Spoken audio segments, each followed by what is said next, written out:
Singapore. Not surprisingly, there is a hashtag at the heart of the hiccup in the recent campaign to ensure a knighthood for Lewis Hamilton, Britain's first multiple Formula One world champion of the social media era. The tag in question, number red jet, appears frequently on the Mercedes driver's social media posts, and refers to his now contentious acquisition of a red Bombardier Challenger 605 private jet in 2013. The jet is registered in the Isle of Man, which has a less stringent tax regime than mainland Britain, and the recent Paradise Papers revelation, still unproven at this stage, is that the driver has derived a potentially debatable seven-figure monetary benefit from his use of the aircraft. His representatives were quick to point out that the leasing arrangement is not only compliant with existing laws but is also completely above board. However, it is likely that Hamilton's stated purpose of using the jet for business and personal trips alike, and the varying financial implications of both, could attract closer examination by British financial authorities. There is also the question of whether he was actually entitled to the entire refund of £3.3 million, $58 million, in value-added tax, VAT, on the transaction involving the jet, or just two-thirds of that amount.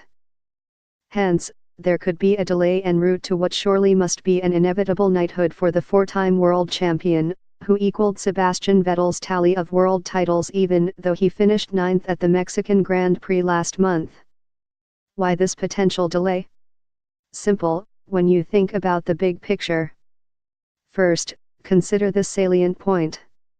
Knighthoods are the result of a lengthy process involving high-level committees whose final recommendations are submitted by Britain's Prime Minister to the Queen. She not only rubber stamps them, but is then the royal most likely to confer the honour at a special ceremony at Buckingham Palace. Second, consider another salient point.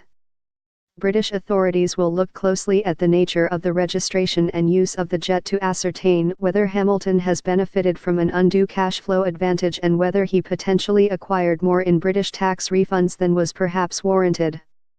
The peak body overseeing this jurisdiction is HM Revenue and Customs, a non-ministerial department established in 2005 to replace the Inland Revenue and Customs and Excise. Next, join the dots between those two salient points. The Queen approves all knighthoods and personally confers most of them.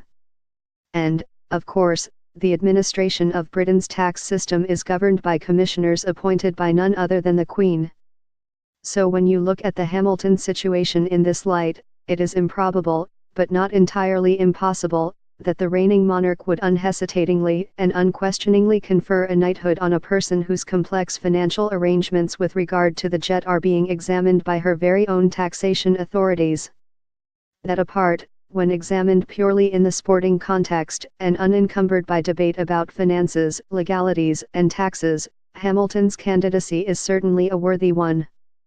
Only 3 Formula One drivers have ever been knighted, an Australian, an Englishman and a Scot, and the 32-year-old Mercedes driver would have to be odds-on to become the fourth at some point.